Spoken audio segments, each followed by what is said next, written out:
All right, hey, we're going to go ahead and start this. I promise you're going to go away from here informed. Anyway, I want to thank everybody for coming. We're going to open up with a prayer. If everybody would please stand. I want to introduce Dean Sharp. He's going to lead us in prayer. Go ahead and on that one.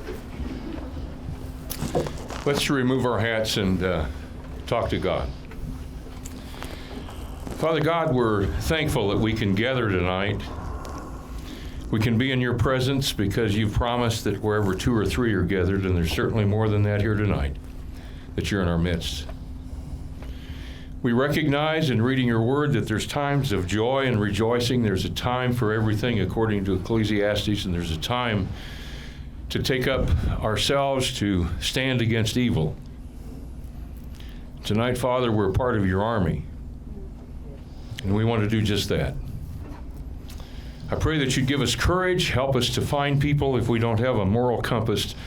Help us to find someone who does have one and stick close. Help us to stand on truth. I pray that you'd be with our speaker and help her to be able to answer the questions, to cover the data that some of us have seen, and then help us to stand together. For God, we know that no matter how many the opposing forces are, the chariots of fire with your angels make more than a difference. That we will outnumber them because you're on our side. Help us to remember that we have a constitution in this country that's so valuable and so wonderful because it's based upon your word. And it's written for the smallest minority in the world, and that's the individual. That we can stand against any government. We can stand against any power that threatens us because we are guaranteed your rights. So tonight, Father, help us to stand firmly on truth. Be convinced that we will stand together and unite us with your power and your strength as we learn. Help us to take our teachers' hats off tonight and be students, to learn truth, and then to march forward with the truth. Forgive us, Father, how we've failed you so much in allowing this country to slip so far. Help us to unite together, though, because we know that you can make everything perfect for this nation and any nation that calls you their Father. We pray this in the greatest name that's ever been uttered, the name of Jesu Christu, Jesus Christ, Yahshua, our Savior. Amen. Amen. All right, if everyone would please remain standing, we're going to do the pledge real quick. Sorry, I didn't get to it. I didn't get to it quick enough. All right. Okay. Salute, pledge. I pledge allegiance to the flag of the United States of America and to the republic for which it stands, one nation, under God, indivisible, with liberty and justice for all. Thank you. You may be seated. Apologize for not having all the seats we need, all the chairs. Didn't think it was going to be this much, do we? Chairs out in the hall. Can we, is somebody working on getting some more chairs or? Stack right out there. I can go help yourself. There's a stack on the other side, they said. Anyway, hey, I just want to say, hey, we're here to provide information and inform you of the situation that's going on. We've got 2 guest speakers today. We ask that you please wait till the end of the presentation for questions. And the way we're going to do it is I'm going to have the microphones over on the side here, and I want to form a line and ask your questions as needed. But we need your questions to be in the microphone, please. All right, our first guest, I want you to welcome Miss Julianne Romanello. Okay, my name is Julianne Romanello. I'm originally from Fort Smith, Arkansas. I came to Tulsa to go to the University of Tulsa more than 20 years ago.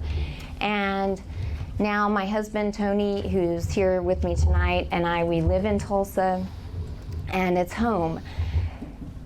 So I don't know if you know a little bit about my story.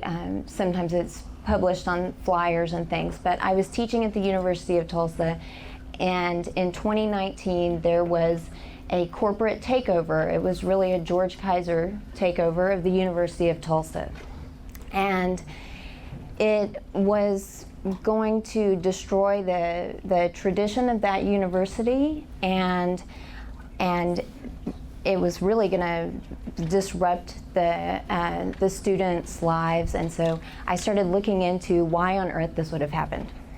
And little did I know that I would start finding out about the New World Order and blockchain and AI and a program really to enslave us through a new economic order.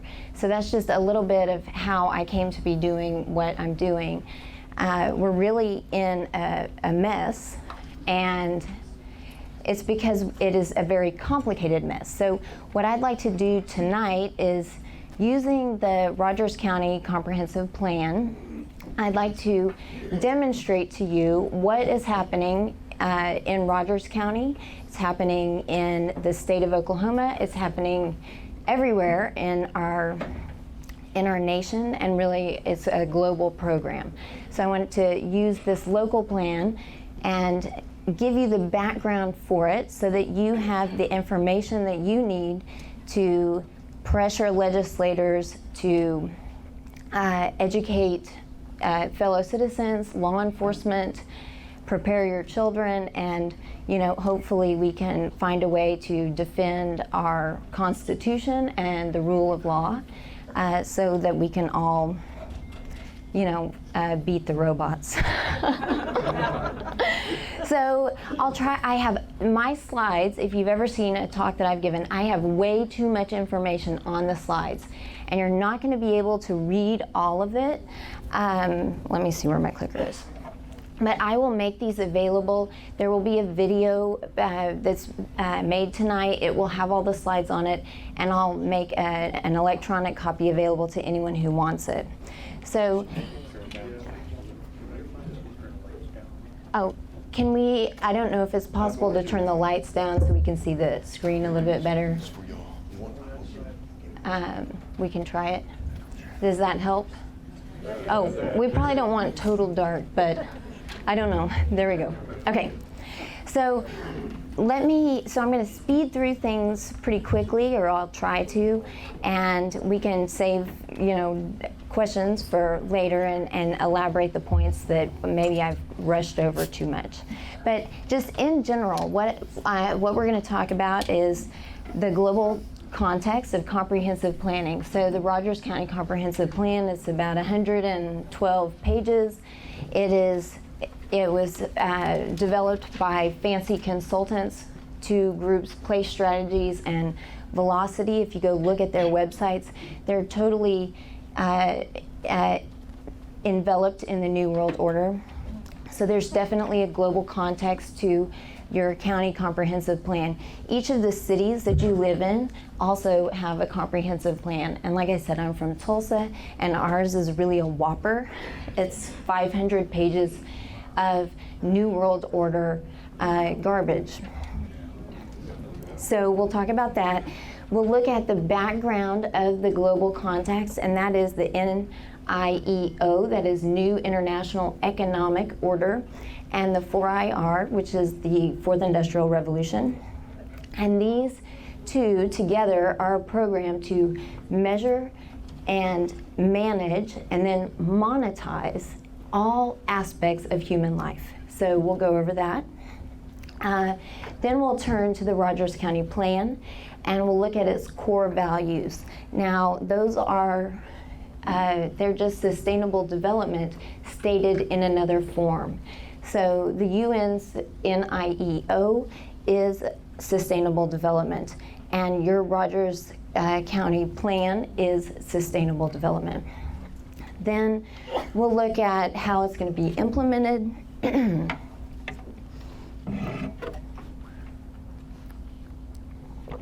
And then sort of look at this vision of how the NIEO, your comprehensive plan, tries to fit individuals into a sustainably developed community.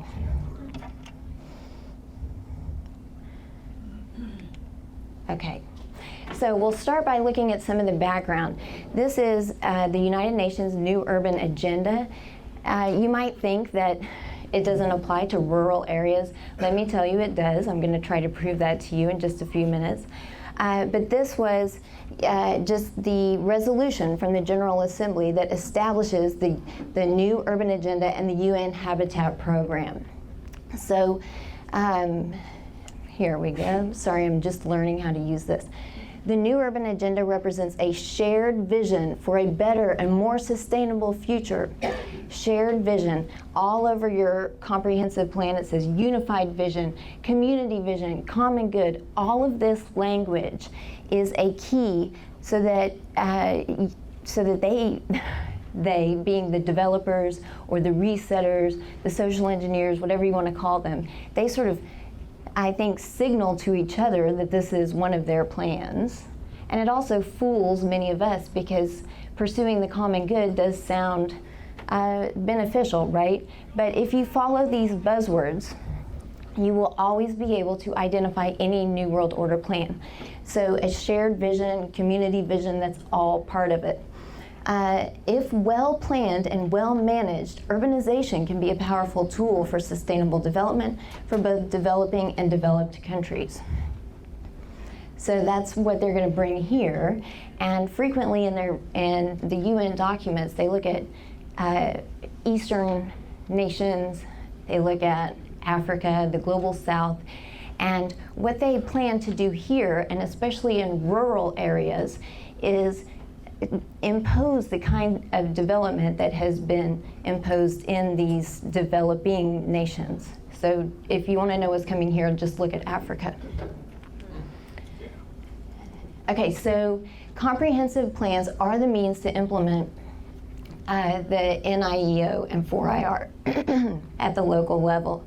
Here you can see they want to build the urban governance structure. So your county has been developing partnerships with different organizations, and I in a later slide I have a picture of some of them. I know they partner with Tulsa Ports. There is CETA, I think, is it Claremore Industrial Economic Authority, something like this. So they're setting up new forms of governance. This is not government. This is like corporate governance to put these plans into place and do it without having voter knowledge or approval. Okay, so what they want to do is have participatory urban policies, maintain sustainable urban and territorial development.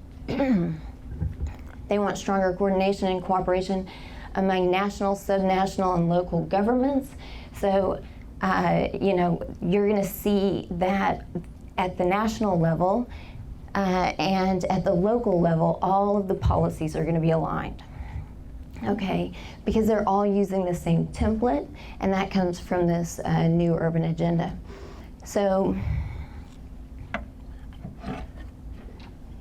at the very bottom here, it has some of the topics that you can expect to see in any New World Order plan. And it says, we will ensure coherence between goals and measures of sectoral policies, inter alia, rural development, that's you guys, land use, that's you guys, food security tied to agriculture, that's you guys, management of natural resources. If you look in the RCCP, the comprehensive plan, you'll see that there are riparian buffer zones, floodplain designations, conservation districts. This is how they take your property. So these are all part of the new urban agenda, and as well as water and sanitation, health, environment, energy, housing, and mobility policies, and they're all integrated. So when you evaluate this plan, or when you look at it yourself, notice these topics. They come straight from the UN. Okay, the categories for your plan, for the city plan, and I say yours, I mean, it affects all of us, right? Just like the Tulsa plan affects you guys. We're all in it together, right?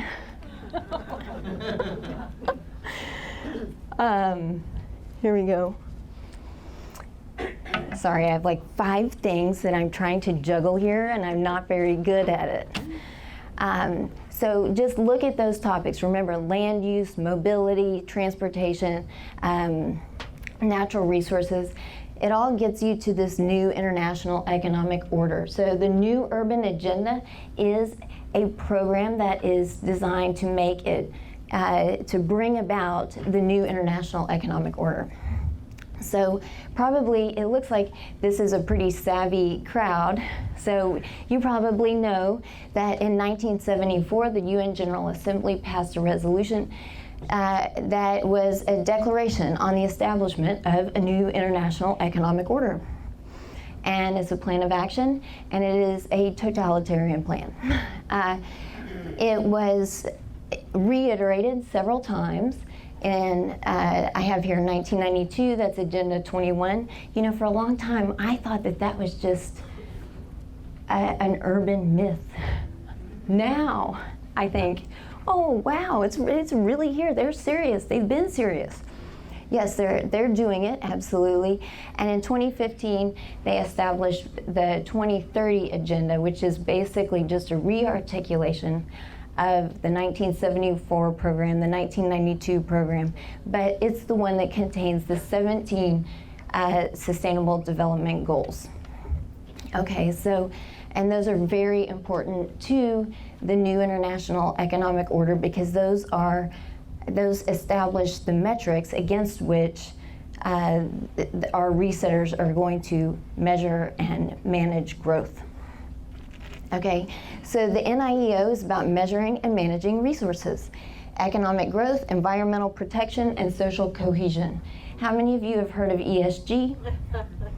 This is it. So that's on the corporate level. You know, all the corporations, all of our governments are pursuing environmental, social, and governance goals. Those are sustainable development. And again, I have here comprehensive plans or frameworks for implementing the measured and managed economy. And how are they going to do it? This is important. This is what we'll go over in the next few minutes. They're going to do it through a smart city. Smart city. Yeah, you guys are going to get smarted too. I hear people all the time say, I'm going to escape to the country. And I think, no, you're not. They're doing it there too. But the more people understand this, then the better we can fight it. So it is worth going over what sustainable development is. It is a program of risk management. And if you look at the literature on it, if you look at the original statements, it talks about making sure that we have the possibility for economic growth without compromising our ability to use the resources that are necessary for that growth into the future. So there's always a future orientation. The hypothetical people that are going to live 100 years from now, we want them to have the Beatles and, you guys know what I'm talking about, right? So there's an economic growth, and social inclusion actually falls under this, but you have economic growth, which is one prong of it, and then environmental resource management. Now they want to catalog all resources, not just environmental resources, because they want to make sure that what goes out of the system is also replaced or put back into the system. So when you hear the term circular economy, right, or the sharing economy, it's supposed to be a reflexive feedback loop or a closed system. What goes in must come out. So they want to measure all of it, natural resources, human resources, mobility resources, all of it. The reward that they say we're going to get is we're going to have new markets, especially high-tech markets. It's going to increase or it's going to increase access and prosperity for all, and yeah, it's not fooling you guys, right? And they're going to promote decarbonization and control greenhouse gas emissions, which I think is a hoax, okay? It is a hoax. So those are the rewards that they promise people to get them on board. And then they say that they're going to manage these risks. Okay, so if we do this program, we will get these rewards, we will prevent these risks. They want to prevent economic inequality in order to prevent social instability. Okay, so they have looked at algorithms and data, and they think that as we have this widened gap between the haves and have-nots, we risk social instability. And they say they want to prevent that, even though our economy has been crashed on purpose. You know. Yes. And then we also want to prevent climate risk because, according to the Sustainable Development Agenda, climate risk is business risk. Okay, these on the bottom of this slide, I've just put some extra words that mean sustainable development. And as I was looking at the Rogers County plan, it says managed growth. So that is sustainable development. It is growth that is being measured and managed for the resources it consumes and the opportunities it provides. Also, when you hear about balancing values or resolving conflicts, that is sustainable development. You'll see that, okay, well, economic opportunities must be balanced against the need for social inclusion or environmental protection. Anytime you see that balancing, that's sustainable development. The balance is always going to fall on the side of the community, never the individual. Okay, so when you see common vision, unified future vision, whatever this gobbledygook, that's about balancing values. Also, when you see the phrase "for the future" or into posterity, that is a key that you're dealing with sustainable development policy. Prosperity for all, protect and preserve, and common vision. Communism. Well, it's worse because it's a blend now of capitalism and communism. So there's actually a term for it, communitarianism, which is it takes the worst parts of both and puts them together in a really evil synthesis because it's part of this Hegelian dialectic. Okay, so besides the economic program, which measures and manages all resources, we also have the Fourth Industrial Revolution, and this is a super high technology program. The technology that is available to very wealthy and powerful and connected people is so far beyond what most average citizens can even imagine. But they have it and they're ready to roll it out. And one of the features of that technology is that it makes human workers obsolete. Okay? And so programs, algorithms, and robots and automation are going to put all of us out of work. And they know it. They've been waiting for a long time to roll this stuff out. That's why we have to have the surveillance going in. And you'll see if you go to Tulsa, it's a smart city. It's a surveillance nightmare. Every intersection.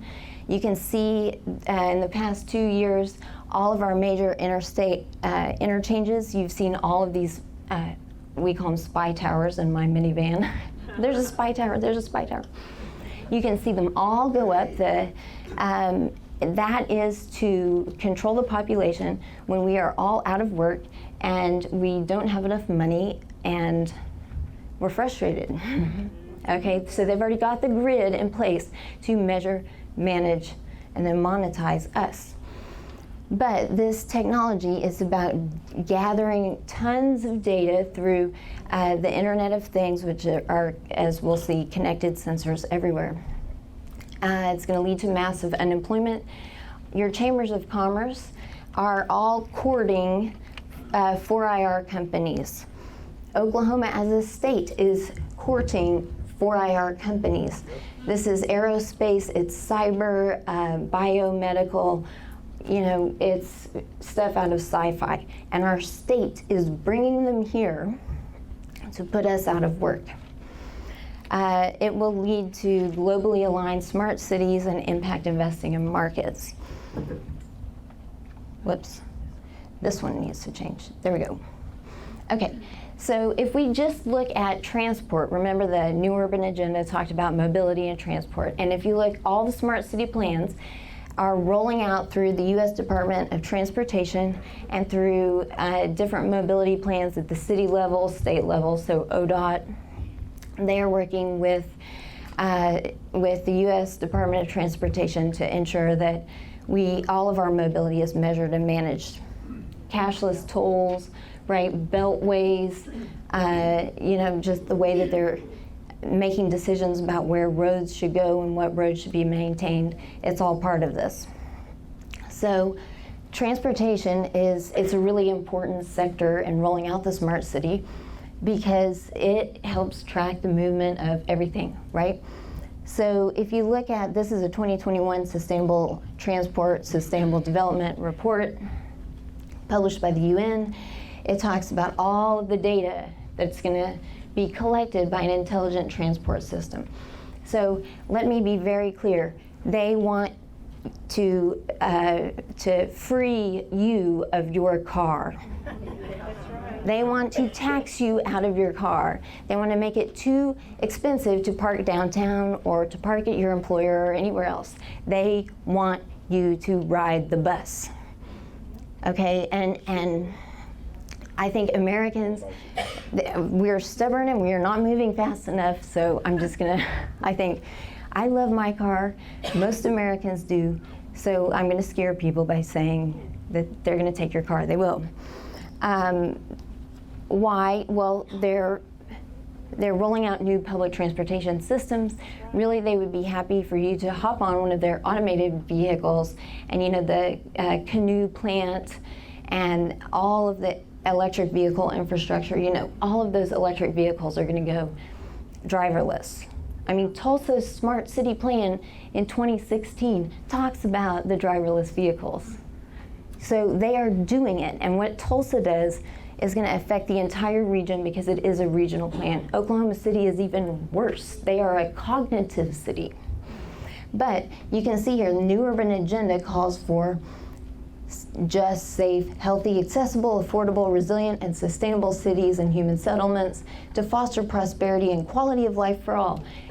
That language is riddled throughout your plan, okay? So just follow the buzzwords and you will be able to protect yourself. So one of the ways that we can achieve these is through a smart city. So the New Urban Agenda comes through a smart city.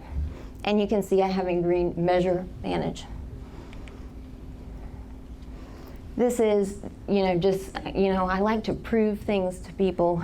Yes, I used to be a teacher. I never knew I'd be doing this. So, you know, this is a 2016 screenshot of a report from the UN's Economic and Social Council. It talks about what a smart city is. It is an innovative city that uses ICT, that's information and communications technologies, and other means here, look, I'm trying to look at this one and then ignoring this side of the room, I apologize. To improve quality of life, efficiency of urban operation and services, and competitiveness, while ensuring that it meets the needs of present and future generations with respect to economic, social, and environmental aspects, ESG.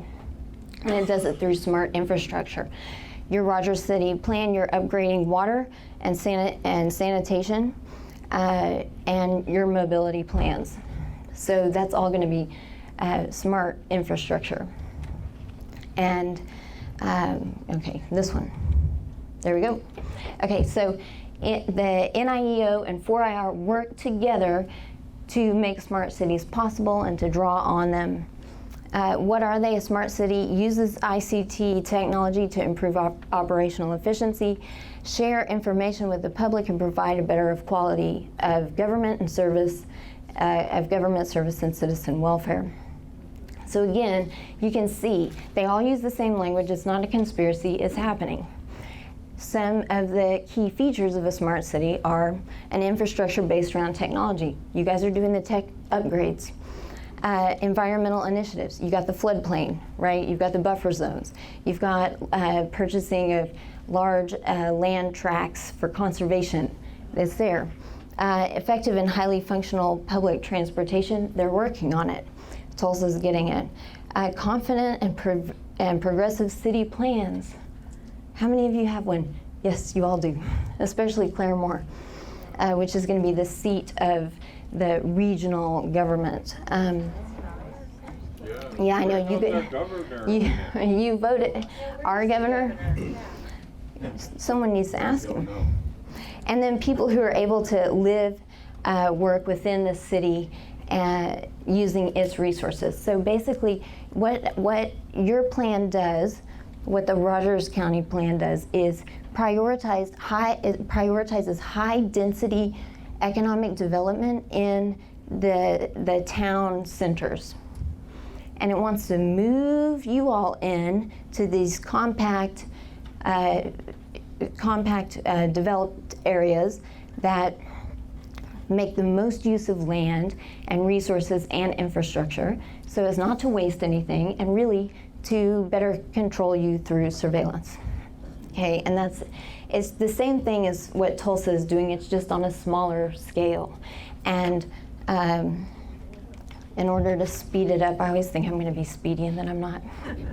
This just talks about the Internet of Things, connected sensors everywhere, every camera that sends a feed to the cloud is going to be integrated with different signals intelligence that's sent from the items that you purchase and their QR codes. Your trash bin is going to have sensors that let the city know if it's been picked up or not. It's also going to communicate about how much you throw away. It's just unbelievable. Okay, so we might say, is this happening in rural America? Can I escape? Yes, it is happening in rural America, and no, you can't escape. We have to fight it. So this is another UN report, resetting, remember Great Reset, resetting, they use the words all the time. For resetting rural development for the 21st century. Again, I'll make these slides available so that you can look over them with more time, but you can see that the topics include things like infrastructure development, human capital, public administration, agriculture and productivity, land productivity, social protection, farming practices, and so on. This is me just proving to you more and more, so let me skip some of this. Resetting strategic principles. I found sort of three themes in the UN's approach to rural development, and that is overcoming the rural-urban divide through placemaking. So they want to basically model small towns off of large cities, and they want them to be directly connected through mobility and also through information technology, just be connected through the web. And then the areas of land surrounding those compact town centers are going to be preserved for biodiversity, conservation of water, land, natural resources, etc. Okay, but they're going to talk about placemaking.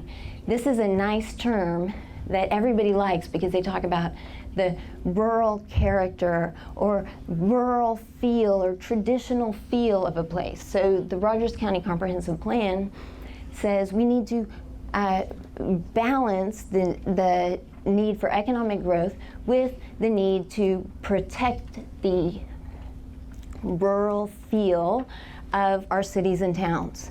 And it sounds so nice. It could fool you if you didn't know. But when they talk about that, they are talking about encouraging new kinds of of economic development that are based on tourism, ecotourism, and creating experiences rather than building things, making things, growing things, feeding yourselves, actually educating your children. You're gonna provide these experiences, and those experiences are going to be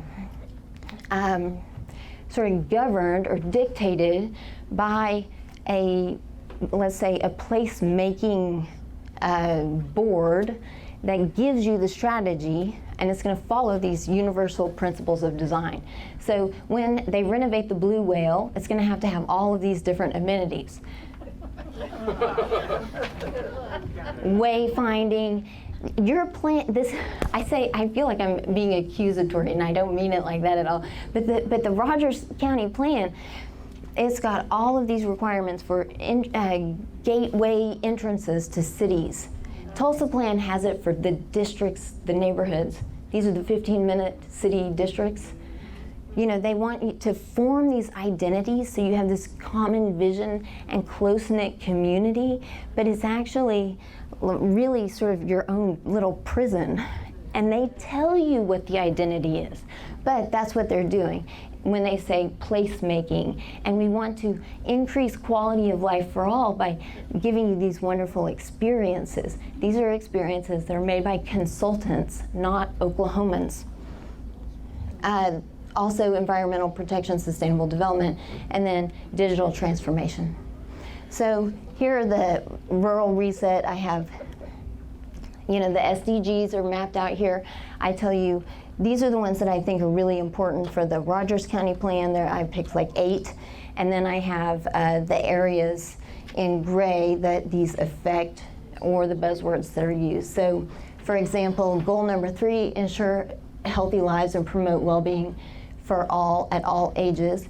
When your plan talks about quality of life or culture and experiences, it's that sustainable development goal.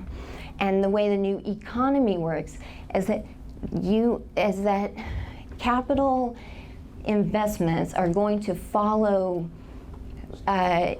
industries or sectors that can demonstrate progress toward these goals.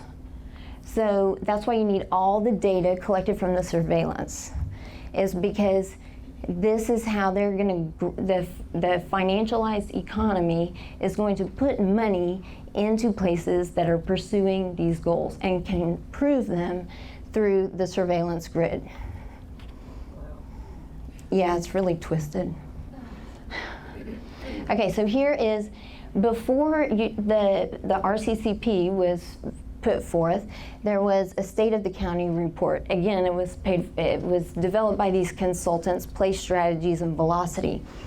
They're globalists, but you can see, State of the County topics include land use, mobility, economics, demographics, housing, natural resources, and overall municipal systems, straight out of the New Urban Agenda. And they say, here we go. We explore where housing is needed and what we need to plan for in the future to meet growing demands. Does it sound like sustainable development? Yeah. And provide a sustainable financial system that supports infrastructure improvements through generations. That's the executive summary for the State of the County report that is for the Rogers County plan. That is sustainable development.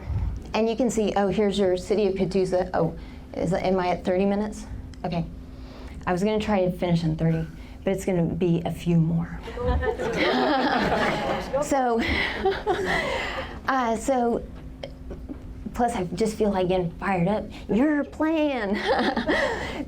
So here's what Eddie Faulkner, Assistant City Manager of the City of Catoosa, said. And I just screenshot this, right? He says, the Rogers County Comprehensive Plan is an exciting initiative that will, sorry, I don't want to neglect you all over there, that will benefit the whole region with a unified vision that will orient the community towards a common goal. Like, this is the same language, right? And if you know the language, you can identify any program and you can say to your city manager, this is bunk and we don't do this in Oklahoma, and you're fired.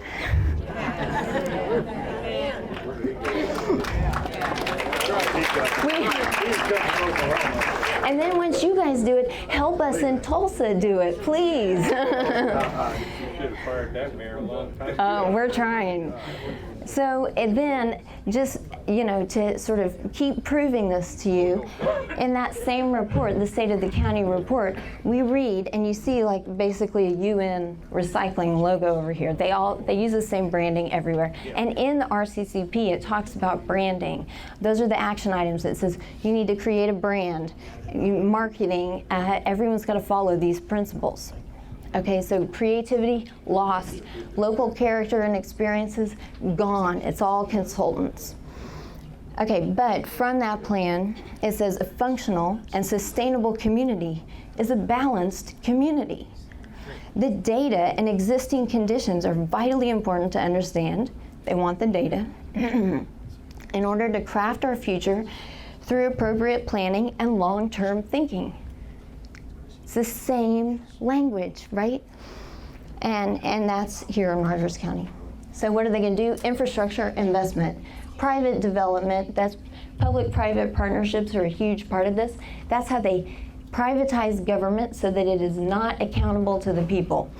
A public-private partnership, the public is lost, and it moves to task forces, economic development authorities, councils, whatever. They do not answer to voters. It's a crony system.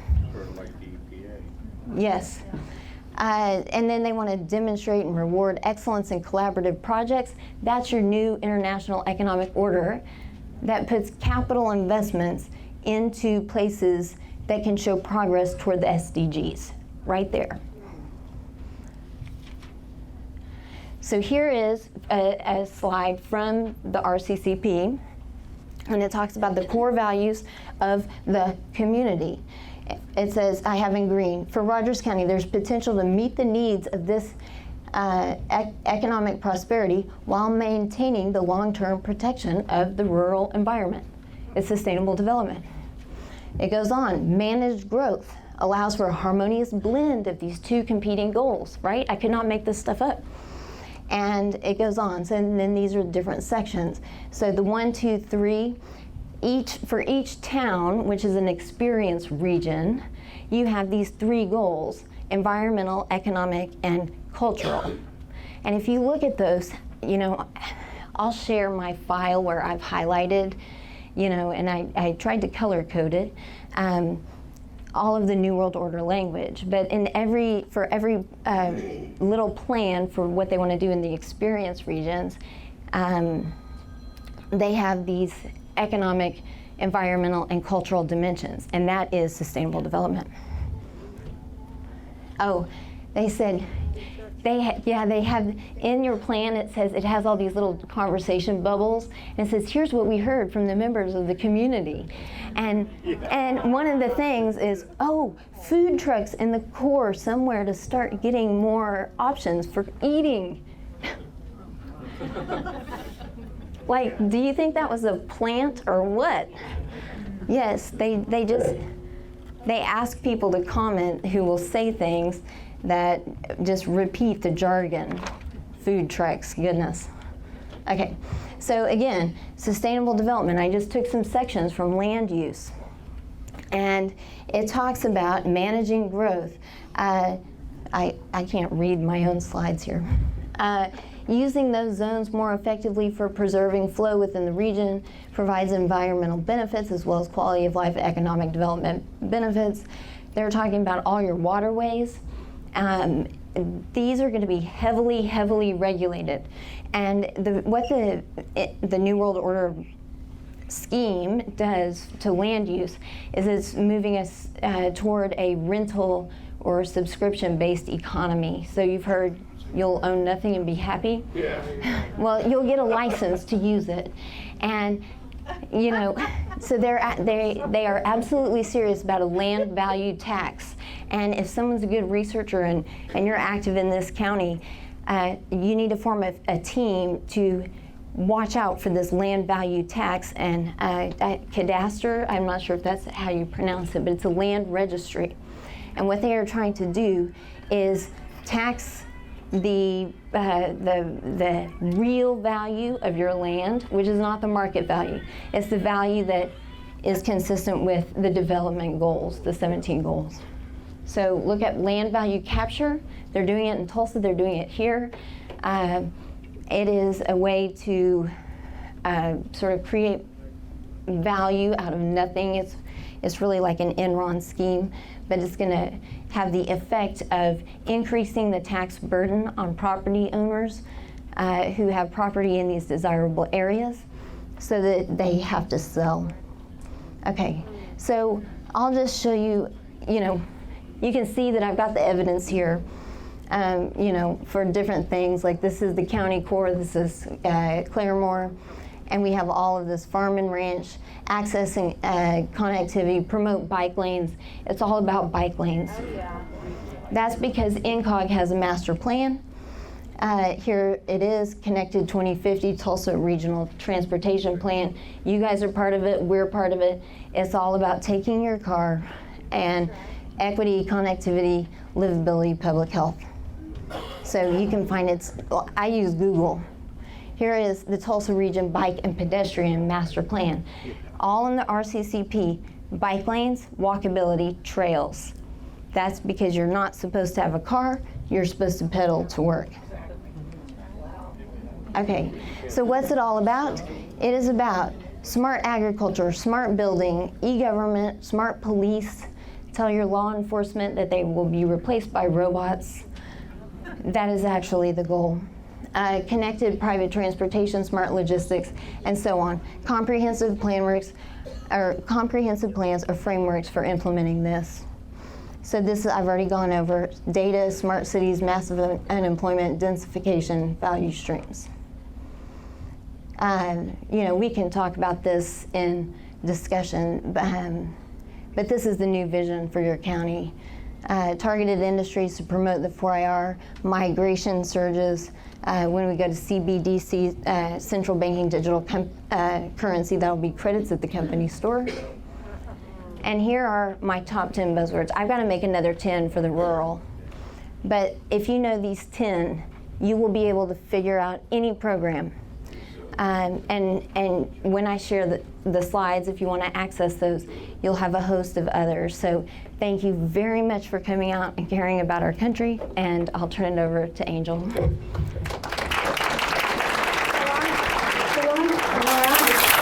Thank you. She did all the hard work. I'm going to tell you the results. I drove down here from Kansas, Lyon County, Kansas, which is in the Flint Hills. It's in the middle of cattle country. We grow fat cows and fat rocks up there. We have this, and it resulted in an attempt to ban barbed wire fences in the entire county, and electric fences and everything that you do to hold livestock. Right? I got to be making it up. Have to be. No, really. My husband retired out of Fort Riley. We bought us 40 acres. We threw some goats on it. It's an old rock quarry. It's got a lake in the middle. We stocked it with fish. This is our vacation home. He worked, right? He earned it. He's 100% combat disabled veterans. He went to a local breakfast and he came home afterwards and he said, "Sweetheart, there's an old timer who wants to put a letter to the editor in the local newspaper, but he's scared to put his name on it." And that caught my attention. Afraid of your own local government? What did I just send my husband overseas for? Right? So I read it, and I thought, banning barbed wire fences, a homeowners association on the entire county, come on, this has got to be fake. So I read it, and we decided whether or not we were going to fight it or whether we were going to move. And it took us about 3 days. And at that time, we didn't know it was all over the country. We were like, oh, we can just stay ahead and get away from the speaker. I think I'm messing it up. But you guys, you're standing on a cord. Not my fault, guys. Not mine. Just so you know, not mine. So the fight was on from that moment on. In the middle of COVID, in a total lockdown, we went out and we got a whole bunch of petitions and we fought it back. We ended up with the homeowners association on the entire county, but they're scared to death to implement at the moment. we can have that barbed wire fences. They did allow that to come in. So that's how I got started on this subject. That was in August of 2019. One of the strategies used to just simply wait you out. We'll just do another draft and it'll go away. The architects of our zoning regulations and comprehensive plans, certified by the American Planning Association, right? It's college-trained way to implement this kind of stuff. They have if you look at this sheet here, you'll notice some of you, I have so many different copies here that I brought, and some of them there's a picture of the architect of our zoning regulations out of Portland, Oregon. Yeah. They have a company of their own on the side called Craft Crickets, because livestock are ruining the earth and we're all going to eat bugs. Yeah. No lie. So that's what pulled me into this subject. And from there we discovered that we had a regional council above us that was implementing those ideas. They were stationed right there. The office was on Fort Riley, Kansas. The more interesting thing about that is I know exactly how that works. Being married to the military for as long as I have, I know a post commander comes in, he sits down in that federal employee's office and he says, okay, what do you need me to do? My county was trying to ban barbed wire fences about the same time they were trying to join the neighboring National Heritage Area. So National Heritage Area is federal jurisdiction that comes with a federal boundary that's voted on by Congress. And after that's done, it comes within 2 years a federal land management plan. This is their federal land management plan that comprehensive plan would have fit in very, very nicely with. You're exactly right when you're talking about cars. Our comprehensive plan had public use trails along every creek and river throughout the entire county that would tie into the state trails, which tied into the highway or the federal trails. It was all tied directly into every farmer that goes into the conservation district office and is asked to clean the riparian areas along those trails. Say, if you did that, congratulations, you are mapping trails through your property. So from there, we continued and we went on. So I'm going to go quickly because I know y'all are probably sick of sitting here. I'm going to go over this paperwork for you. I know that I did not bring enough. If you have multiple copies, please share. It's going to be gone by the time y'all get up here. This is produced by American Stewards for Liberty, so if you didn't get one of these, you can jump on their website and you can find it and download it. And this just tells you all about 30 by 30, because what is happening to us is 30 by 30. 30 by 30 is a confession. For the first time since probably the 1950s, when all of these ideas came into play, I mean really hardcore come into play, is a confession by an administration that yes, they want to take land. And the goal is 30% of the United States by 2030. That is a step in the direction for 50 by 50, 50% of the United States by 2050. So now you think, wait a minute, if they take all this land out of production, where are you going to get your food? Well, it just so happens that same state representative emailed me this invite to a meeting for policymakers. And I said, can I go? So she said, sure. And she sent me as her property rights advisor. It's called the U.S. Global Leadership Coalition. I would call this the infomercial for the World Economic Forum. You can find them on YouTube. So they're not talking to you all. In that meeting that I attended at Cargill, the headquarters of the largest cattle traders in the world, in Wichita, Kansas, at their headquarters where I walked in and they had 20 or 30 by 30 signs, sustainable beef, just off of where they're making fake meat and testing that, the largest cattle trader in the world. In there, in that room of that meeting, were all policymakers, state representatives, federal representatives. The governor of Kansas was there. They had these two big screens of other states where they had sister meetings going on at the same time. It was the second meeting that I had attended. So where is our food going to come from? Anybody take a guess? Bugs. Besides bugs, that's for the poor folk. Africa. That's going to be the new breadbasket of the world. The whole purpose of those meetings was to send money to Africa to keep China from getting in there, because that's where they're going to grow their cattle to eat their steaks while we're eating our fake meat grown in our kitchen counter and our bugs. So the second brochure that I have up here is of definitions for rural communities. One of the things that I noticed whenever I went into my zoning administrator and I started asking him questions is I would ask him things like, what is agricultural landscapes? And he'd say, oh, Angel, that's just a new way to describe your farm. I'm a literal thinker. So I went and looked up the definitions, and I couldn't find any definition by the federal government anywhere, even though every department of the government uses that phrase. What I found was from the environmental group. And what they described is a 40-acre plat with a row of trees right down the middle of it. And I thought, wow, these guys haven't seen the size of our farm equipment. So I'll be if I wasn't in Hebron, Nebraska, and there was a fresh alfalfa field with a brand new row of cedar trees right down the middle. So they're building it here in the United States. So green space. Green space is anything that is open and is public land. So your parks, your cemeteries, these are important words because these are the words that are defined by our courts. So if they're in your comprehensive plan for 5-6 years and you go in there and say, hey, wait a minute, my back pasture is not a park, the courts are going to say, it's been called that for 5 years. That's how you've allowed it to be defined for 5 years. So these words are important. Riparian areas is another one. It is wildlife protected areas along streams and rivers. It's not a coincidence that the floodplain expansions are going on at the same time that they're mapping trails, at the same time that they're building riparian areas. So if you allow that to be defined as public land for a period of years, it will be very hard to undo the damage. So how is it that they built this damage? And this is where I get into good news, guys. There is good news. So how they built this is what I call what happened to us, and every state is a little bit different. So I have discovered that your laws here in Oklahoma are different than my laws in Kansas, which are different than other states. So it's adapted to every state. So if I have something wrong, that's why. So what happened to us in Kansas was called a joint comprehensive planning and zoning. So they combine the city and the county together. Now you end up with a majority vote for all land use policy that are from the city. And they will absolutely vote to fish out of your stock ponds and camp on your pastures. They want that for their people.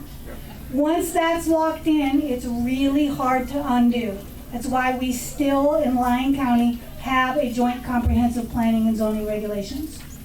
This is new law that came in the 1990s and got really, really popular about the time that everybody started getting worried about urban sprawl. At the same time, they started attacking septic tanks because they thought for sure you wouldn't build a house in the country if there was no septic tank. At the same time, they started metropolitan area planning and zoning and joint comprehensive planning and zoning. The good news is here in Oklahoma, Senator Casey Murdoch has introduced legislation to repeal all joint comprehensive planning and zoning in metropolitan areas. That's going to be a tough law to get through. The lobbyists are stacked against you. Let me tell you, we didn't even try to get as far as joint comprehensive planning in Kansas. We got legislation introduced just to ban the metropolitan areas, which is the parent of the joint comprehensive planning and zoning. And we got our clocks cleaned in the House committee. So the cities are totally against you. They like the power. I can tell you the lies the city told our state representatives. That was if you don't allow us to zone beyond our city limits, we will not be able to provide affordable electricity and power to anybody outside of the city limits. Claremore couldn't do that anyway. Right?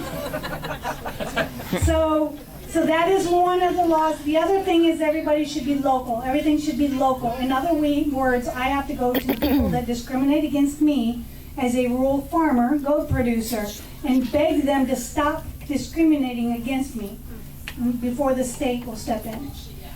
So here in Kansas, you don't have home rule like we do. Your state has an awful lot more power than this Kansas state does. So you need to let your state representatives know about this legislation. Casey Murdoch has also introduced legislation to combat conservation easements. So the state of Nebraska has a law on conservation easements that said no more conservation easements can go in without the county commissioner's approval. The reason that's important is because at the same time they're putting in, banning of septic tanks and introducing joint comprehensive planning and zonings, they are doing conservation easements. That is property rights. They're purchasing your property rights. And this is how they tell the old timers, the farmers whose kids have moved into the city, they say, hey, we can help you protect this so that your kids can come home. We'll help you keep it ready for your kids to come home. What they don't tell you, as soon as you're dying, they're going to rape those kids. They're going to do all they need is just a foot in the door. And eventually, depending on what is going on in your area, what federal courts you have, and how quickly you are on a target list, eventually that land is going to be harassed out of your descendants. A good example of that is Tallgrass National Prairie in Chase County, Kansas. It is a federal prairie reserve. Only 32 acres are owned by the federal government. 10,800 and some are owned by the Nature Conservancy, and they have conservation easements all the way around it. All they're doing is waiting for the right opportunity to donate that to the federal government for an expansion. That's a neighboring county to ours. That's what I initially thought that land grab was for. But then I discovered the Flint Hills Legacy Program. They want the entire Flint Hills from Nebraska down into northeastern Oklahoma. I think you guys are right south of that. So it's a big, big program and a big idea. So that is one of the documents that I have up here. What I've been asking counties to do, and I understand that not every county is going to have cooperative commissioners, but that's also cities, townships. If you belong to a church, if you belong to any organization that has a board or a body, pass a resolution saying you do not like 30 by 30 or you don't like this comprehensive planning and zoning. Make that voice strong. The reason that's important is because that National Heritage Area, I now have 7 counties that have passed resolutions wanting out of this, and there's 41. And why that's important is because there's another National Heritage Area that tried to go in about that time that we discovered this one. That was going to affect 49 counties. 45 of those counties passed a resolution not wanting to be in that National Heritage Area, and they went away. And after about 20 resolutions, the state of Kansas called a special hearing to discuss property rights in 30 by 30. They help.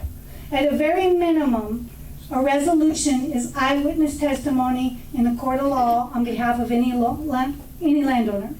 Your Honor, it says right here, my church, this organization, this group that represents people does not want this here. It was very, very effective and wonderful. So I have sample resolutions up here. You can find them on American Stewards for Liberty's website. You can find them on my website, which is Western Region Property Rights Coalition. There's also letter templates on there that you can use.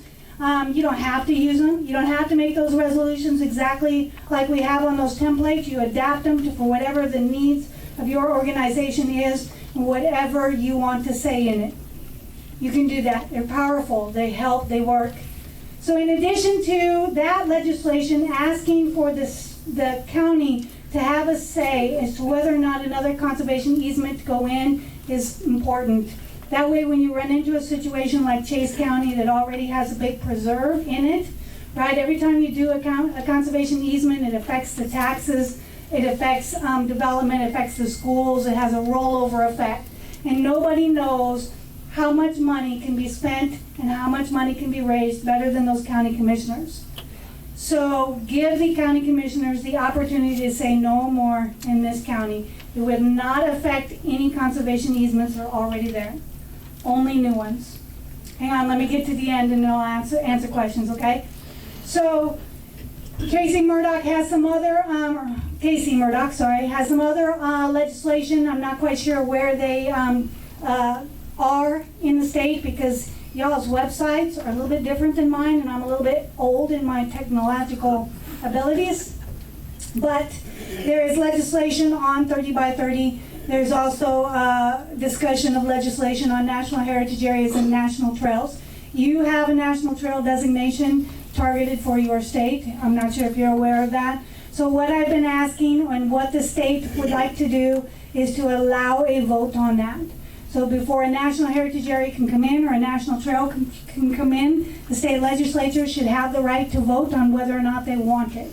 And now it's this federal government, right? What can the state do? What they can do is deny funding. All of these programs, according to federal law, require a 50% matching fund. You can dry them up financially and at least deny them the tools needed to threaten your property. Yep. So those are important that I ask you to get involved in. Resolutions. If you get a resolution, email it to me. I will make it public and make it hard to deny, and I'll send it to Congress. My goal is to march up to Congress and ask them to reduce that current National Heritage Area in Kansas down to the one county that actually wants it.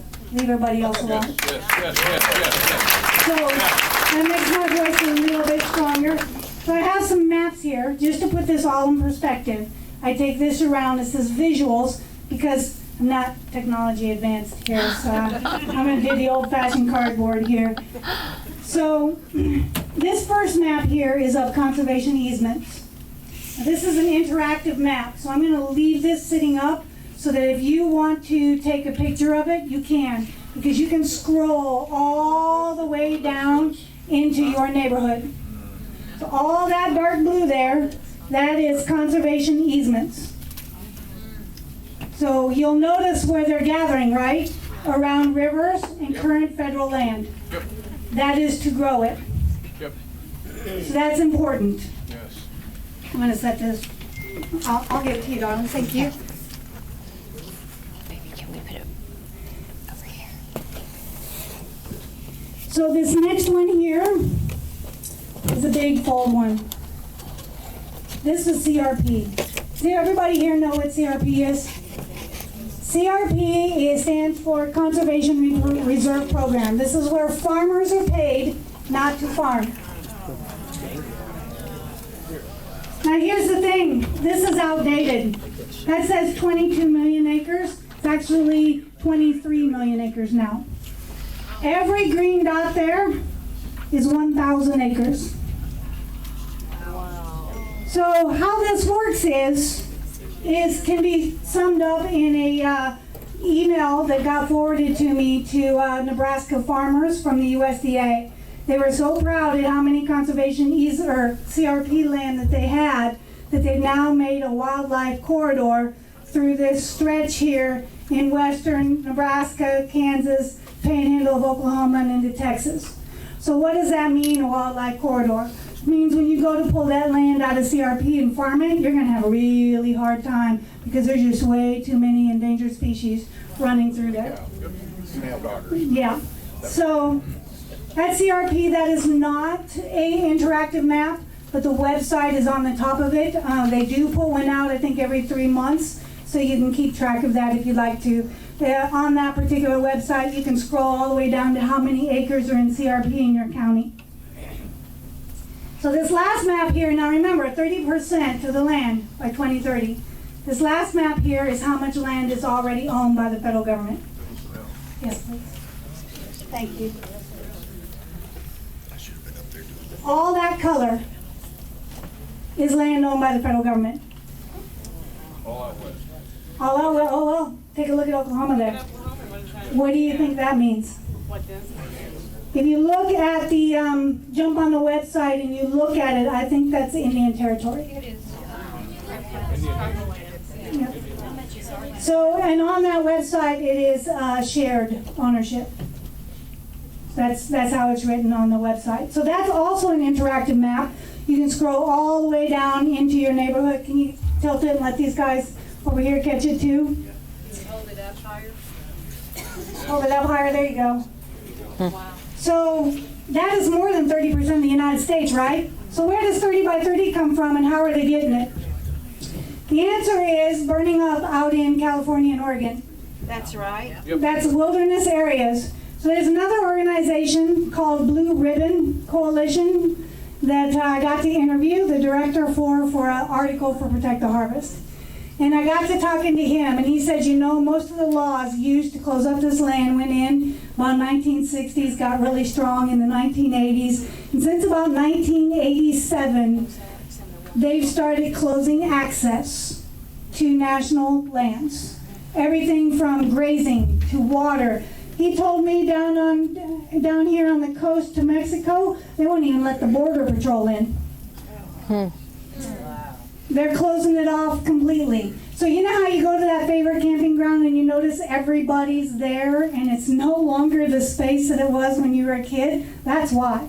They're being bottlenecked. Everything else is being closed down and they're being bottlenecked down to certain areas. So as they're closing these lands off, declaring them as preserves, monuments, and wilderness areas, they are making sure that the Americans in the country have recreational access.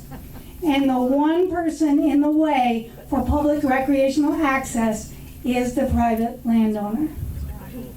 So the National Heritage Area that was going in, even in their videos, discussed that private property owners is the one obstacle to recreation. So once they get that boundary, whether it's in the National Heritage Area, whether it's a trail, so the designation of trails, and I'll talk about that because you have one coming in through Oklahoma, it all becomes leverage. So if you look at these laws, they're beautiful. Protect private property rights. Let's remind people that they cannot trespass on it. I talked to a guy in the Panhandle that has the Santa Fe Trail going through there. Historical people are great. They always ask permission. They're wonderful. What you don't know is they become federal leverage. Congress decides that they can use that to pass laws. In 2020, they introduced a law saying that no pipelines, oil wells, or anything can cross a national trail because they'll interfere with the viewshed. Norman Kincaid, who fought a National Heritage Area back in Colorado, who came out and helped us with the one in Kansas, kind of taught us. So this is not my ideas. I stole them from somebody else. So he wrote this book called Scammed, and then he also has the Santa Fe Trail going through his area. And he talks about how they threw a fit about any type of cell tower. They didn't even let the military base put up new lighting on their parking lots because it interfered with the view shed. So at any point in the trail, for as far as the eye can see, that is the view shed that they want to preserve. So in his book, Scammed, this is not really a book, it's not a novel, it is a book full of evidence. Every Freedom of Information request, every legal paperwork they got, every resolution that got passed is in this book. If you get a chance, if you're looking for something comfortable to read, this ain't it. This should be a semester college class kind of book, you know. So, but if you want to fight that back, he's got a wealth of information that he will let you steal. I asked him, he said, go ahead and tell people that, they can steal it. Because he wants it fought back too. So what I'm asking you to do is write letters. They do work. And I don't want you to rally and all send them at once. I want them to get paper cuts, and I want them to feel it every time they go to cut their tofu sandwich. I want them to know it every single day. Because what I found is what they tried to do in Lyon County was simply wait us out. They thought we'd have a protest and then we'd all go back to work and we'd go away. And you know what? That's usually what we do. So I like to be persistent and bug them day after day. I don't care if it's just 3 people bugging them because it's going to feel like 300. So bug them and continue, stay persistent, and don't let go. And we'll send them those letters and get the resolutions passed. I don't care if it is a small organization, you only have 3 board members. It's still a board. You can still vote unanimously to pass a resolution. Yes, yes. Okay, so I'm starting to get questions, Yeah. so I'll go ahead. We asked the questions to come over here to the mic. How about We need because- them on the video. Hold on a second, because it's so full and so busy, and not everybody may want to be on camera, how about we repeat the question so that we don't have a lot of people moving around? Is that okay? I'll answer the first question, then I'll get off camera. Or- Hi. I'd like to know how many of our county commissioners are here tonight? Yeah. I'd like to know how many of our city officials are here tonight? Yeah. Yeah, I thought so. I've been pushing on this for a long time, and I want to know, I think I've got it figured out, how they plan on using this land, because Agenda 2030 also contains other language that says they want to drop the world's human population from 7.8 billion to 500 million. How do they do that?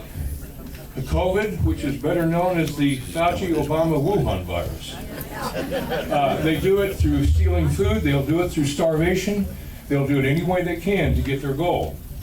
I would be one who stands against socialism, but if the Rothschild family and the Warburg family and the Rockefeller family will share all of their money equally, I'll get in the boat with them.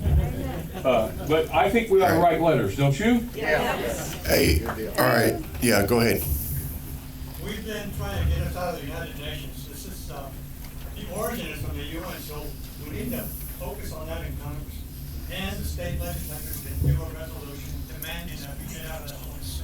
So what is said is that the state legislators can also do a resolution getting us out of the United Nations and other individuals. So even if you don't get all the state legislators to go on it, how about individual ideas? I mean, they brought this on us incrementally. It's okay if we fight it back incrementally. That's right. You don't have to go for the big gusto all at once. You take a piece back wherever you can, too. Any other questions? Go ahead. Turn off their water, let them find out what they can do. Turn off their water and find out what they can do. There you go. Senator Bover of Colorado has seen what's going on in Senator Kramer's area of Nebraska. They come in with agents, with weapons. They have an act called the 30 by 30 Termination Act to end it for the nation. Yeah, that's right. Senators and congressmen go for the 30 by 30 Termination Act. So the comment is on the Termination Act and about the Colorado work and the Nebraska work. There is legislation called the Termination Act. That's good news. They're paying attention. The bad news is this is not a law. 30 by 30, the executive order is not a law. There is no law that they can pass to make them stop it. What it is an order that's been given to the Department of Interior, to the National Park Service, and every federal department there is.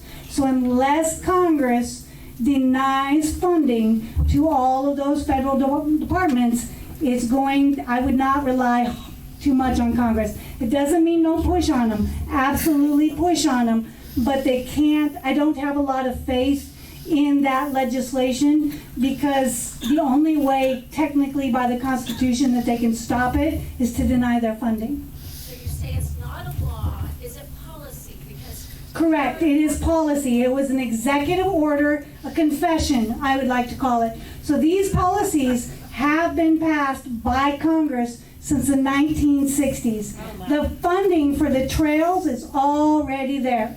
It's called MAP 21. It was funded in 2015. Okay, but no county is to make policy.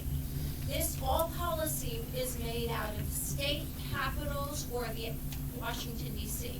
So basically, we need to go to our state representatives and our governor. Yes. And say, end the funding for Rogers County, end the funding for any county that is trying to implement policy, because we are still a U.S. Constitution, and there should be no policy making made by the Planning Commission of Rogers County or any other county. So the comment is about going to the state and going to the representatives to demand that these counties and these policies.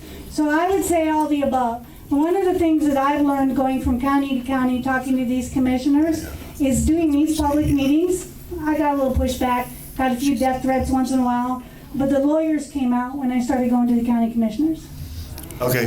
There isn't anything more frightening than the county level. That is the strongest government in our nation.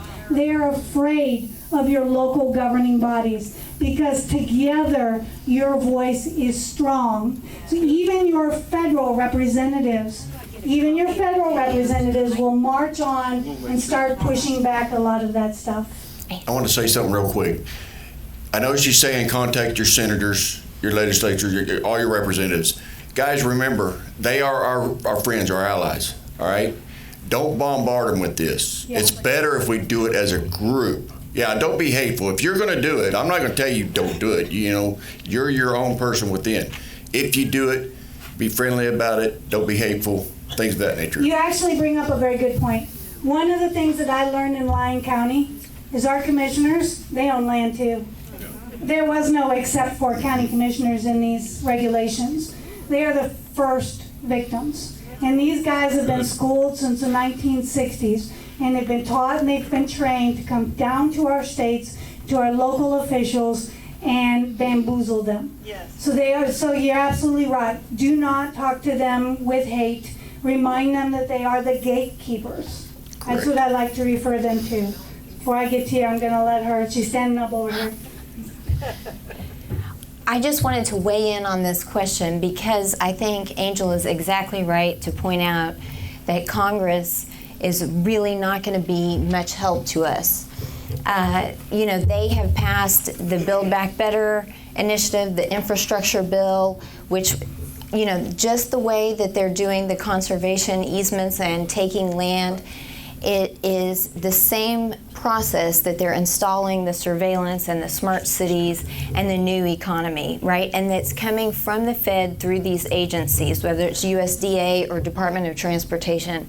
So what I like to do is look at what they want, what their plan is, and then do the opposite. So they want to federalize all of this land, and we're in another pickle, but maybe an opportunity because of the McGirt decision, right? But what they want to do is get rid of states altogether. Yes. The plan is to get rid of states. Our state constitutions are a major stumbling block. So what they want to have is the federal government acting on mega cities, mega regions. So, you know, Tulsa is going to be the capital of the, you know, the area, the Tulsa regional area. In that model, the state must come in between.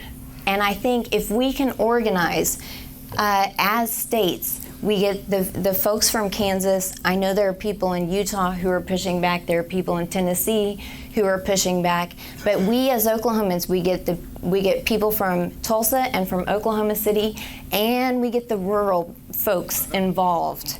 Because there are a lot of people in Tulsa and a lot of people in Oklahoma City who know what's up and they are scared and they're trying to move out here, but you can't escape it. We have to fight it. So we can pressure our county commissioners, our state representatives, our state senators, because this program runs on reputation capital. Okay, so in the new economy, we trade in these, in branding ourselves as social credit. You know, China, social credit, that's reputation capital, global citizenship. So they have to maintain appearances. They will not, if there is a loud public opposition that some representative would look very, it would be just absurd for that representative to go against that loud vocal majority. He won't do it because then it would sort of blow the cover. So we can pressure the people who are close to us, gather a coalition, and then as states, put pressure on the Fed. I think that's really the only way. You start at the county level. People in Sapulpa are waking up, people in Tulsa, Grady County, Oklahoma. I mean, we've got a lot of awake people. We just need organization and things like these resolutions and actions. But we focus them at the state, county, city. And share them. So if you write a letter or a resolution, take out anything that you don't want on the internet, share them. Because it makes it hard for them to deny. Hold on a second, this poor fella's been having his hand up here. Go ahead. Okay. How many of you folks here are of the Rogers County Cattlemen's Association? And how many of the OCA? Okay. this is all gonna affect us. Last week, when this bill 669 was going through, I called and I spoke to Mike Kelsey on the bill and everything. And during that conversation, I mentioned this meeting tonight, and I asked him if he could make it. I don't think he was able to, but as a group, cattlemen, we need to get onto the OCA as well, because this affects us. And I'm gonna tell you a little story. I came down here from Connecticut. I have family that are from Oklahoma, native Oklahoma down in Army. But my dad's side of the family is up in Connecticut. All our farms went out because these people came in and they started regulating the death out of us to the point we had to pasteurize our manure before we could spread it out in our pastures. Okay? We couldn't allow our cows to go into the ponds or the streams. My father turned everything into orchards. He's 83 years old, lives there by himself now, with my sister up in the back helping him a little bit. His land is still under farm. If he does not produce at least $1,600 worth of produce off of that farm, the town will come in because of all of this going on, and they had a Prop 42 up there that kept the taxes from being raised. Now they're trying to get rid of it, because if he can't produce $1,600 worth of produce off that farm, the town will come in and calculate how many building lots that he has on his property, Yes. and they will tax him accordingly. That is your land value capture. That's land what's value gonna happen capture. here. Yeah, yep. That is what? That's the land That's- value capture. I get a question That over is here. the land value capture policy. It's innovative financing, land value capture. It's from the Lincoln Land Institute. This is how they calculate the value of your land. You have unelected task forces and groups that are going to say, what's the best economic use of this land? What makes this most productive? So in cities, they do it by saying, okay, your property doesn't look as nice as the property next door to you. We need to use eminent domain and justify it through economic development concerns. But it's going to work just this way that we just heard about when it comes to the farmlands and agricultural areas. Same thing, but land value capture, that is the name of the policy, and that's what they're doing. And that's exactly what happened on our farm. They put 91 highway right through the middle of the farm to connect Springfield and Hartford together. Yeah. And right after that, all the people from the city moved into the rural country, bought up all the land, and all kinds of housing developments and everything else went in. Yep. When housing developments come in, the people, like when I first moved here, Keaton Hill to Highway 169 was a 2-lane road. Now it's a 4-lane road. The minute they turned that into a 4-lane road, I told everybody, all this land is gonna be gone, it's gonna be housing developments. Yep. These people wanna move out of the city, think that they got 15-minute drive going into the city to do all the shopping and everything, and then they move out here, the roads get congested, you have to widen the roads, then they want all the amenities out to where they are, okay? Land taxes go up and the whole 9 yards. A family moves in with 4 kids, their taxes pay for 2 kids to go to that school, the town is in debt for the other 2. What's the first thing they do? Raise your property taxes. There was a question in the microphone somewhere. One over here, right here. Okay. Back in 2010, I live on Route 66. There's a microphone really close to you right there. I live on Route 66 in Tulsa County. In probably 2009, 2010, someone came into my property and said I had to, get rid of my barn. And I said, why would I need to get rid of my barn? I went up and fought the city.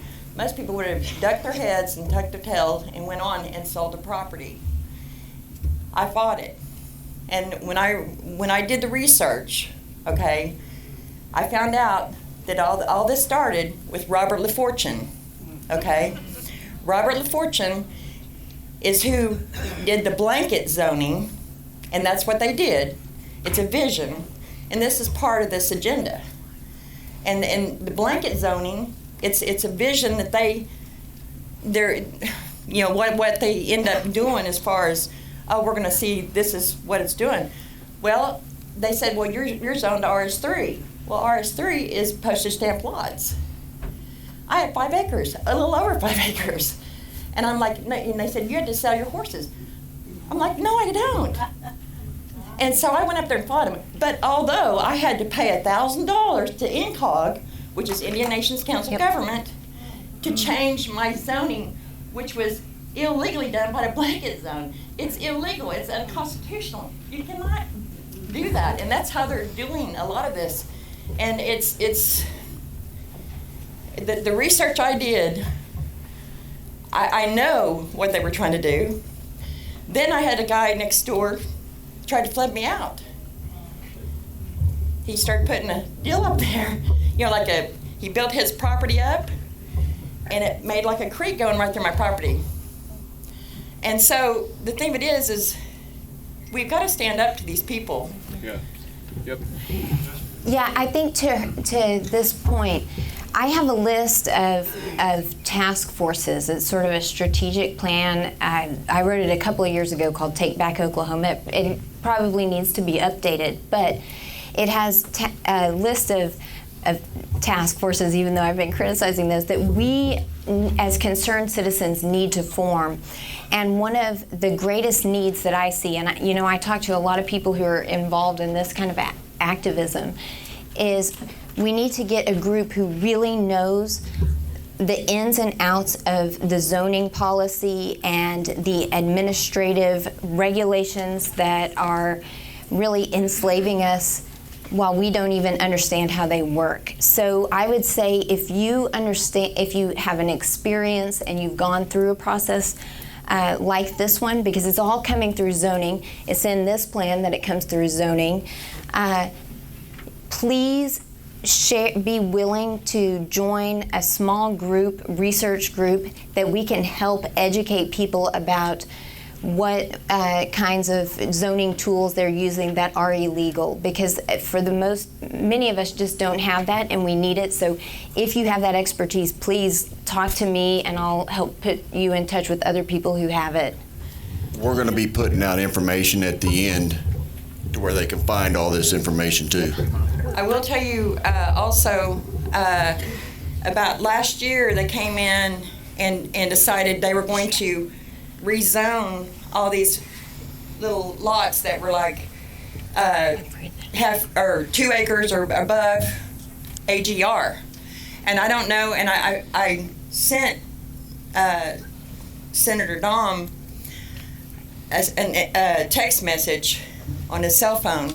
I don't know if he ever read it or not, but I told him I felt like it was something. It was a trick, is what I kind of felt like it was because it was part of that comprehensive plan. Yes. Yeah. And I told him that, but my property was already zoned ag, but now, according to the comprehensive plan, my property has to be wider than what it actually is. It cannot be.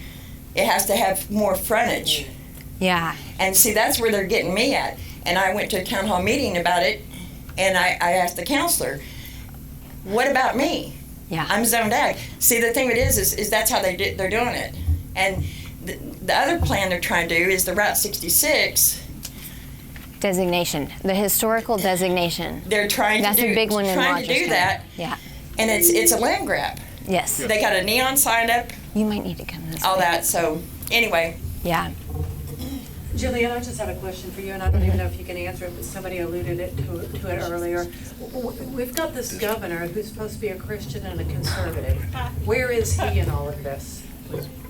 Thank you. Yeah. How does she answer that? I always get that question, and And he's a rancher too, he owns his own. yeah, I mean, I've never met Governor Stitt. A lot of people whom I trust say that he's a really great guy and sincere.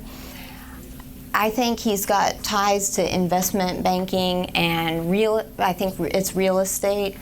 And if you're in those industries, you understand what the NIEO is about. It's about digital currency, it's about track and trace, it is about making money off of global citizens. So you know, I like to give people the benefit of the doubt and think, well, maybe they don't have the full picture, or maybe they're confused. So we approach them, you know, from a perspective of let's educate, let's make sure you understand. But then once he has that information and does not respond to the voters, then he needs to be kicked out. So. Question over here. Go ahead. Yes. Do you have any input on people becoming state nationals? And along with this is putting your property in a land patent. So yes, I do actually have a lot of friends that do that. And to me, that's a survivor type of mechanism. Yeah. And God bless you if you want to survive. But I have this little guy who's a grandson about this tall. And he's a type 1 diabetic. The cattlemen here keep him alive. Do you know how much insulin he has to take when he eats meat? 0. Fish, pork, chicken, 0 insulin. So to make sure that I do not bury him and that he carries my casket, I want to do more than survive. I want to fight back. I'm not discouraging you. Do it. God bless you. Survive. But I'm not going to watch that kid die. You're not going to remove cattle from this planet or from this country without my input. I think there's some. Any more questions? Yeah, it looks, there's a gentleman in the back.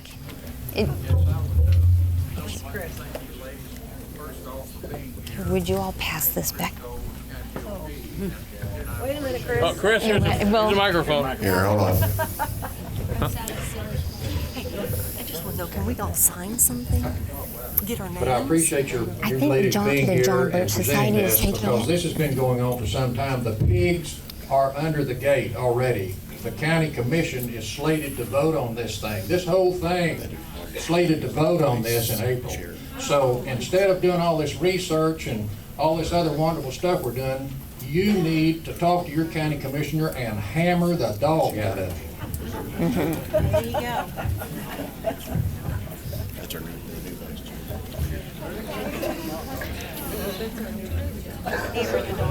So we have a, go ahead.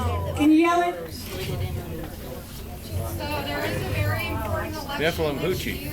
Hold on, there's an important election next year. Move closer to me.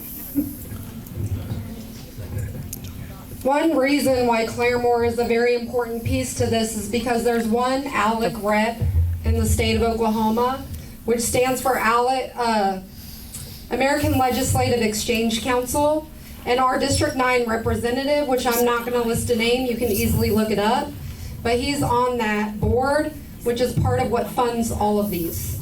So because our Claremore District 9 representative is ahead of that, ALEC, American Legislative Exchange Council, we get directly involved in this. He is up for re-election in 2024.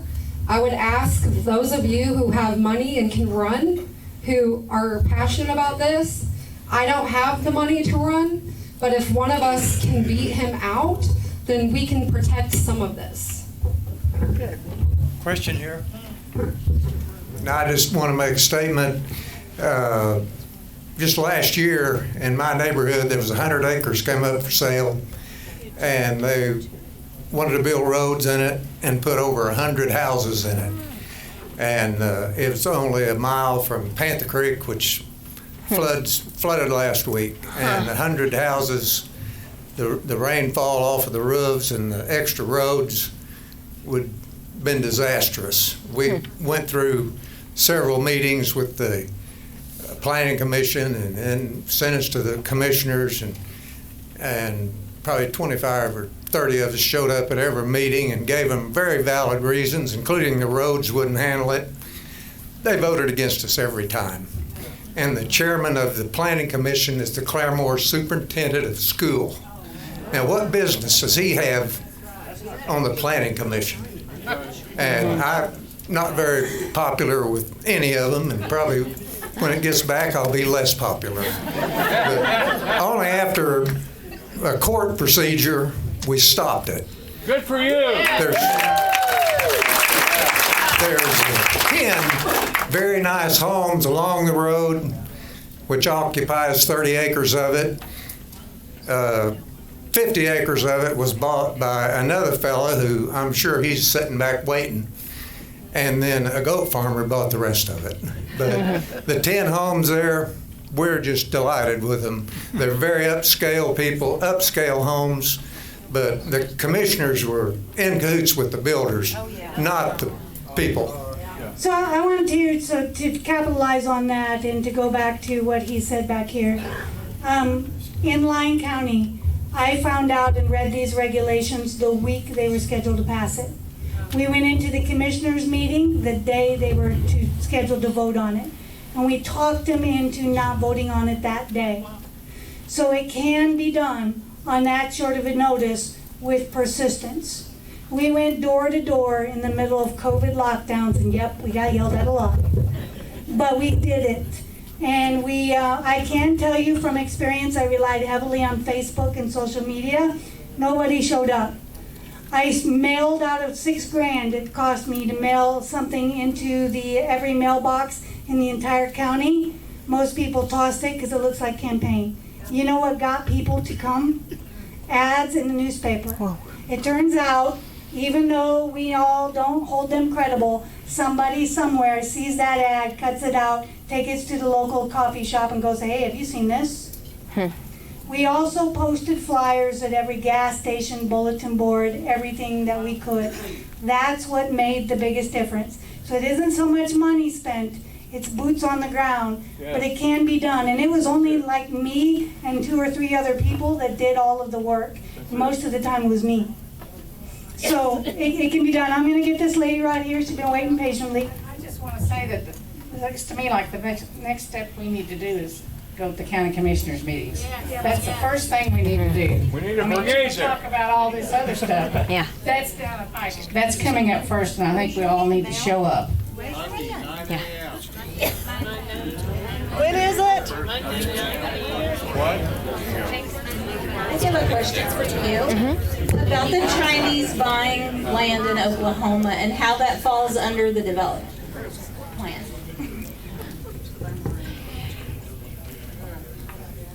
Or not. They can't. Okay, so the question was about the Chinese buying up of land, and we've got marijuana grows going in. This is one that confuses me. Because I'm not, well, I can tell you why the cannabis is important. It's because as part of the New World Order, they want everyone high and, just like putting in recreation activities to distract people from the ruination of property rights. It's the same thing with cannabis. And also, it is being used for, I've heard it's being used also as a source of energy, but then what interests me is that it is being used as a substitute for opiates and opiate addictions, and there are impact investing programs that look at the success of moving people from opiates to cannabis. So I am not exactly sure all of the politics behind it, but I think in, what was it? It was Creek County. I think that they have an enormous percentage of land that's owned by foreign nationals. And I talked to the county commissioner there, and he said the trouble is that we can't outlaw the sale of land to foreign investors. So, well, in Oklahoma, I thought it was against the Constitution that you couldn't sell land to outside the country people. That might be, okay. So what happens is, Nebraska has a law that says no, you have to be a citizen of Nebraska to purchase property there.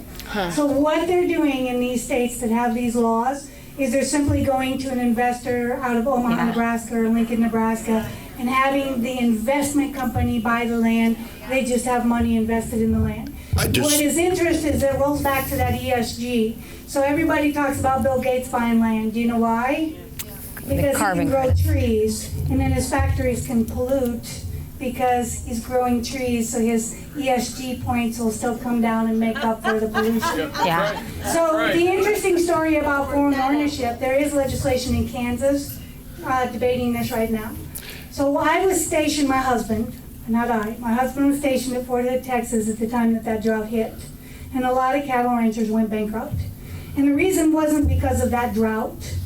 The reason is because they went and sought alfalfa hay, right? Because for those that are not farming, when it comes to alfalfa hay, you can feed less of it and have it stretch for a longer period of time. But down in the southern states, when you get into horses, right, you start worrying about blister bugs. So it's the idea is to go north and get as much alfalfa as you can, have it trucked in and try to maintain your herds.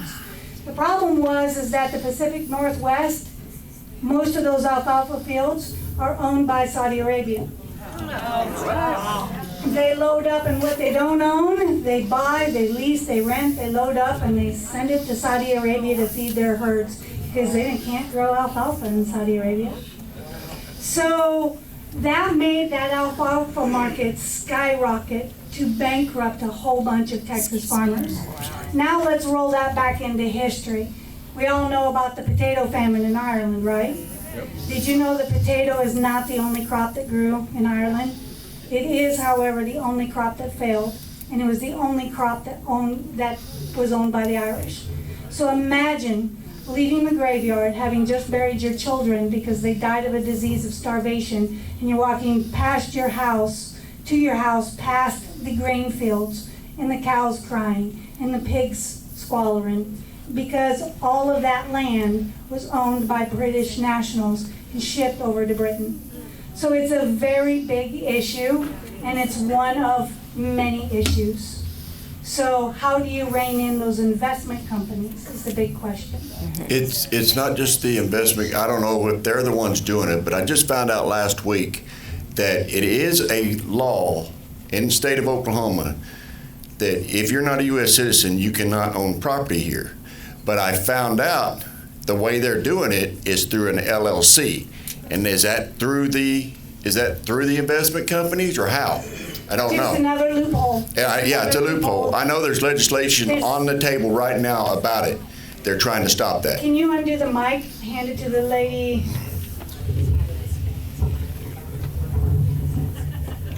Or take the whole We have allies with our electric cooperatives. They're very concerned about land grabs because they know they cannot keep up our electric supply. We need to call all of our electric cooperatives.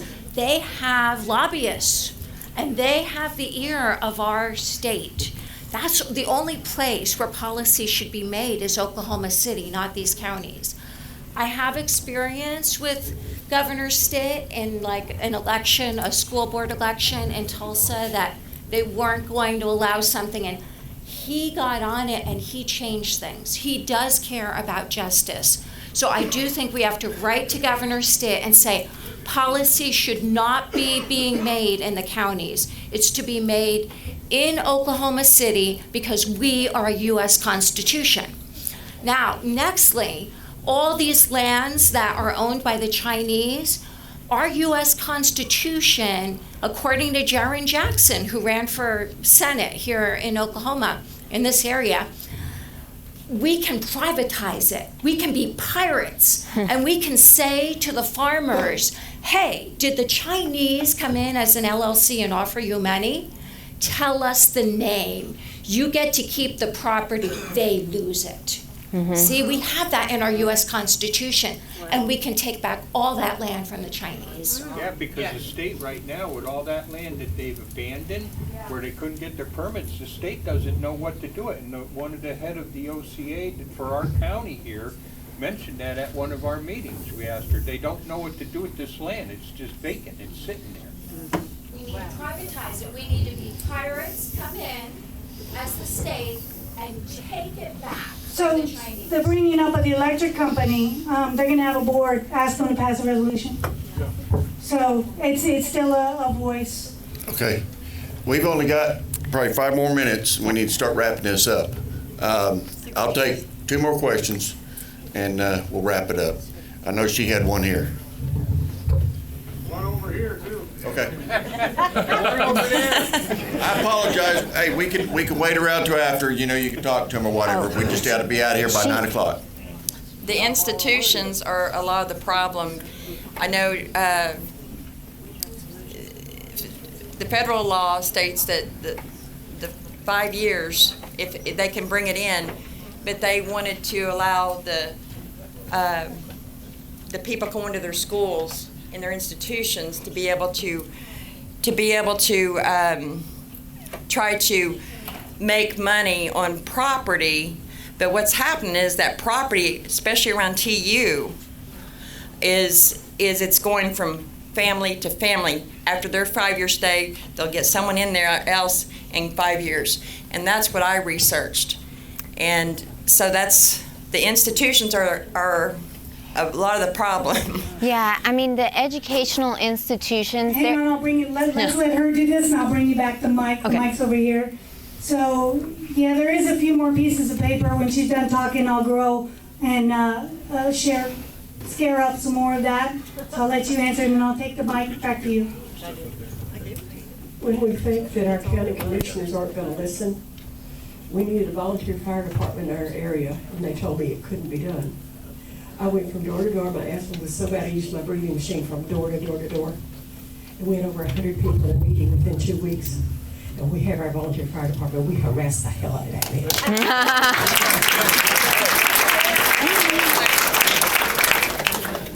When is the next meeting?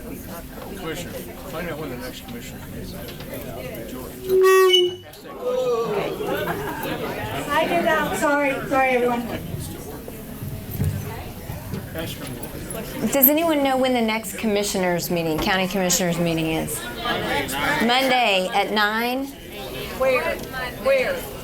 Where is it? At the courthouse, Rogers County Courthouse. I know some people are wanting to take off. You have been a wonderful, patient audience. Thank you for coming. This is like Oklahoma spirit, right? We have sign-ups. I think John Birch Society is doing a sign-up. They will pass that information on to Michelle, who organized this. We're trying to find all the Oklahomans we can to get networked, get our groups networked. If you didn't get to sign up there, I also have a clipboard that you can put your name on. All right, yeah, we're going to put out some more information, guys. There's several individuals from Rogers County that put this all together.